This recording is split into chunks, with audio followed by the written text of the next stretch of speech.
ನಮ್ಮ ಪಂಚಾಯತಿ ಕಿತ್ನಳ್ಳಿ ಗ್ರಾಮ ಪಂಚಾಯತಿಲಿ ಮುಂಜಾಗ್ರತಾ ಕ್ರಮವಾಗಿ ಎಲ್ಲಿ ಕಸ ಬಿದ್ದಿದೆ ಆ ಕಸನ ತೆಗಿಯೋದ್ರ ಮುಖಾಂತರ ಮತ್ತು ಎಲ್ಲಿ ನೀರು ನಿಂತ್ಕೊಳ್ಳುತ್ತೆ ಅದನ್ನು ಕ್ಲೀನ್ ಮಾಡೋ ಮುಖಾಂತರ ಅವು ಜನಗಳಿಗೆ ಪ್ರತಿಯೊಬ್ಬರಿಗೂ ಮನೆಗೂ ಹೋಗಿ ನಮ್ಮ ವಾಟರ್ ಮ್ಯಾನ್ ಆಗ್ಬೋದು, ಸಿಬ್ಬಂದಿಗಳಾಗ್ಬೋದು, ಮತ್ತು ನಮ್ಮ ಮೆಂಬರ್ಸ್ಗಳಾಗ್ಬೋದು, ನಮ್ಮ ಅಧ್ಯಕ್ಷರು ಉಪಾಧ್ಯಕ್ಷರು ಪ್ರತಿಯೊಬ್ಬರು ನಮ್ಮ ಪಂಚಾಯತಿ PDO ಸೆಕ್ರೆಟರಿ ಎಲ್ಲರೂ ಸೇರಿ ಜನಗಳಿಗೆ ಒಂದು ಅವೇರ್ನೆಸ್ ಮೂಡಿಸಿ ಸೊಳ್ಳೆ ಎಲ್ಲಿ ನಿಂತ್ಕೊಳ್ತದೆ ಅದನ್ನೆಲ್ಲ ಕಂಟ್ರೋಲ್ ಮಾಡೋದೆಲ್ಲ ನಾವು ಮುಂಜಾಗ್ರತಾ ಕ್ರಮ ಕೈಗೊಳ್ತಾ ಇದ್ದೀವಿ.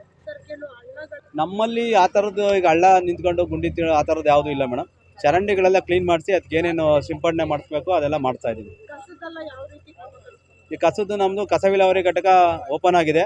ಈಗ ನಾವು ಏನು ಕಸ ಎಲ್ಲ ಕಲೆಕ್ಟ್ ಮಾಡಬೇಕು ಅದನ್ನು ಶ್ರೀಶಕ್ತಿ ಸಂಘಕ್ಕೆ ಒಪ್ಪಿಸ್ಬೇಕು ಅಂತ ಹೇಳಿ ತೀರ್ಮಾನ ಆಗಿತ್ತು. ಹಂಗಾಗಿ ಶ್ರೀಶಕ್ತಿ ಸಂಘದವರು ಒಪ್ಕೊಂಡಿದ್ದಾರೆ. 10ನೇ ತಾರೀಕಿಂದ ನಾವು ಕಸ ಕಲೆಕ್ಟ್ ಮಾಡೋ ಕಾರ್ಯಕ್ರಮ ಇಟ್ಕೊಂಡಿದ್ದೀವಿ. ನಾವು ಈ ಸ್ವಚ್ಛತಾ ಕಾರ್ಯಕ್ರಮ ಇಟ್ಕೊಂಡಿದ್ದೀವಿ ನಮ್ಮ ಕಿತ್ನಳ್ಳಿ ಗ್ರಾಮ ಪಂಚಾಯತಿ ವತಿಯಿಂದ. ಇದು ನಾಳೆನ ಒಂದೂವರೆ ವರ್ಷದಿಂದ ಮಾಡ್ತಾ ಬಂದಿದ್ವಿ. ಈಗ ಮಳೆಗಾಲ ಸ್ಟಾರ್ಟ್ ಆಗಿದೆ.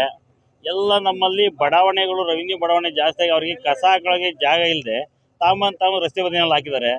ಈ ರಸ್ತೆ ಬದಿಯಲ್ಲಿ ಹಾಕಿರೋ ಉದ್ದೇಶದಿಂದ ಈ 2 ವೀಲರು 4 ವೀಲರ್ ಹೋದಾಗ ಹಸುಗಳು ನಾಯಿಗಳು ಅದು ತಿಂಡಿ ತಿನ್ನಕ್ಕೆ ಬಂದವು, ತಿಂದು ರಸ್ತೆಗೆ ಅಡ್ಡ ಬರ್ತವೆ. ಎಷ್ಟೋ ಆಕ್ಸಿಡೆಂಟ್ಗಳು ಆಗ್ತಾ ಇತ್ತು. ಈಗ ನಾವು ಅಲ್ಲಿ ಒಂದೂವರೆ ವರ್ಷದಿಂದ ನಮ್ಮ ಏರಿಯಾದಾಗೆ ಬೈಕ್ಗಳು ಅಲ್ಲಿ ಕಾರ್ಗಳು ಆಕ್ಸಿಡೆಂಟ್ ಆಗಿ ತಪ್ಪಿಸಿದ್ದೀವಿ. ಯಾಕೆಂದರೆ ಈ ನಾಯಿಗಳು ಬಂದು ಪಾಪ ಮೂಗು ಪ್ರಾಣಿ ತಿನ್ನವು, ಬಂದು ರೋಡ ಮಲಿಕೊಳ್ಳೋದು, ಸಡನ್ನಾಗಿ ಕಿತ್ತಾಡ್ಬಿಡೋವು, ಅಡ್ಡ ಬಂದ್ಬಿಡೋವು, ಜನಕ್ಕೆ ತುಂಬ ತೊಂದರೆ ಆಗ್ತಾ ಇತ್ತು. ಈ ನಿಟ್ಟಿನಲ್ಲಿ ನಾವು ಈ ಮಳೆಗಾಲ ಇರೋದ್ರಿಂದ ಡೆಂಗ್ಯೂ ಮಲೇರಿಯಾ ಕಾಯಿಲೆಗಳು ಇತ್ಯಾವ ಇರೋದ್ರಿಂದ ಸೊಳ್ಳೆ ಕಾಟ ಜಾಸ್ತಿ ಇರೋದ್ರಿಂದ ನಾವು ಆದಷ್ಟು ಪ್ರತಿ ತಿಂಗಳ ಒಂದು ಶನಿವಾರ ಇದಕ್ಕೋಸ್ಕರ ಪಂಚಾಯತಿ ಸಿಬ್ಬಂದಿ ವರ್ಗ ಹಾಗೂ ಮೆಂಬರ್ಗಳು ಜನಪ್ರತಿನಿಧಿಗಳು ಇಟ್ಕೊಂಡಿದ್ದೀವಿ. ಅದಲ್ಲದೆ ಬೇರೆ ಸಮಯದಲ್ಲೂ ಹೆಚ್ಚಿಗೆ ಆದಾಗ ನಾವು ಪಂಚಾಯತಿ ವತಿಯಿಂದ ಎಲ್ಲ ಮೆಂಬರ್ಗಳು ಸೇರಿ ಕ್ಲೀನ್ ಮಾಡಿಸ್ತಾ ಇದ್ದೀವಿ.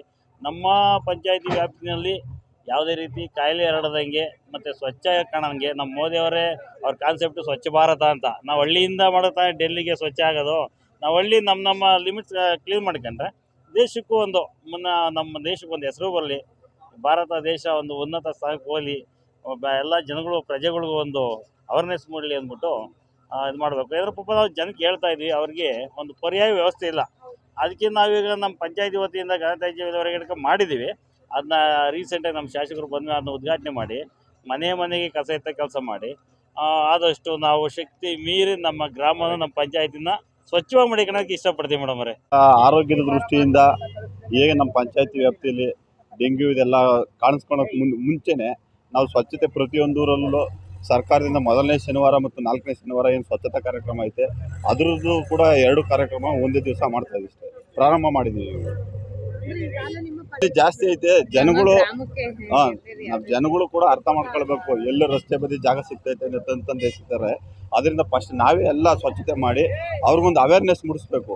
ಅವ್ರು ಯಾವ ರೀತಿ ಎಲ್ಲಿ ಖಾಲಿ ಜಾಗ ಸಿಗ್ತೈತೆ ಎಲ್ಲ ತಂದು ಹಾಕೋದ್ರಿಂದ ಅವರು ಅರ್ಥ ಮಾಡ್ಕೋಬೇಕು. ಅದರಿಂದ ಫಸ್ಟ್ 1ನೇ ಪ್ರಯತ್ನವಾಗಿ ಈ ಶನಿವಾರ ಪ್ರಾರಂಭ ಮಾಡಿದ್ವಿ. ಸರ್ವ ಸದಸ್ಯರು ನಮ್ಮನ್ನ ಅವಿರೋಧವಾಗಿ ಆಯ್ಕೆ ಮಾಡಿಕೊಟ್ಟಿರೋದಕ್ಕೆ ತುಂಬ ಹೃದಯದ ಧನ್ಯವಾದಗಳು. ಜನಗಳು ಅರ್ಥ ಮಾಡ್ಕೋಬೇಕು. ಯಾಕಂದ್ರೆ ಈಗಿನ ಕಾಯಿಲೆಗಳಲ್ಲಿ ಅದನ್ನ ಕಾಯಿಲೆ ತಂದ್ಕೊಳ್ತಾ ಇರೋದೇ ನಾವು. ಈ ಥರ ಕಸಗಳನ್ನೆಲ್ಲ ತಂದು ಎಲ್ಲಂದ್ರಲ್ಲಿ ಎತ್ಬಿಟ್ರೆ ಅವ್ರಿಗೆ ಅಲ್ವಾ ಪ್ರಾಬ್ಲಮ್ಮು. ಹಂಗಾಗಿ ಅವರು ಕಸನ ಎಲ್ಲರೂ ಒಂದು ಕಡೆ ನೀಟಾಗಿ ಹಾಕಿ ಕೂಡಿಟ್ಬಿಟ್ಟು ಬೆಂಕಿ ಇಡೋದು ಏನಾದರೂ ಒಂದು ಮಾಡಬೇಕು. ಹೋಗ್ತಾ ಬರ್ತಾ ಈ ಥರ ರೋಡಲ್ಲೆಲ್ಲ ಎತ್ಬಿಟ್ಟು ಹೋದರೆ ಎಲ್ಲರಿಗೂ ಸ್ಪ್ರೆಡ್ ಆಗುತ್ತೆ ಅಲ್ವಾ. ಅವರಿಗೆ ಅಲ್ಲ, ಎಲ್ಲರಿಗೂ ಸಮಸ್ಯೆನೇ ಅದು. ಹೌದು, ಅದು ಕಸ ವಿಲೇವಾರಿ ಘಟಕನ ರೆಡಿ ಮಾಡ್ತಾ ಇದ್ದಾರೆ. ಇನ್ನೊಂದು ಸ್ವಲ್ಪ ದಿನದಲ್ಲೇ ಓಪನ್ ಆಗುತ್ತೆ, ಗಾಡಿಗಳು ಹೋಗುತ್ತೆ. ಹಂಗಾಗಿ ಕಸನೆಲ್ಲ ಕಲೆಕ್ಟ್ ಮಾಡ್ಕೊಂಡು ಅಲ್ಲಿ ಹಾಕೋ ವ್ಯವಸ್ಥೆ ಆಗಿದೆ ಆಲ್ರೆಡಿ. ಆಯ್ಕೆ ಮಾಡಿದಂಥ ಎಲ್ಲ ಸದಸ್ಯರಿಗೂ ನಾವು ಧನ್ಯವಾದ ಹೇಳ್ತೀನಿ. ಅವಿರೋಧವಾಗಿ ಆಯ್ಕೆ ಮಾಡಿದ್ದಾರೆ. ಒಳ್ಳೊಳ್ಳೆ ಕೆಲಸ ಮಾಡ್ಕೊಂಡು ಹೋಗ್ತೀವಿ ಮೇಡಮ್.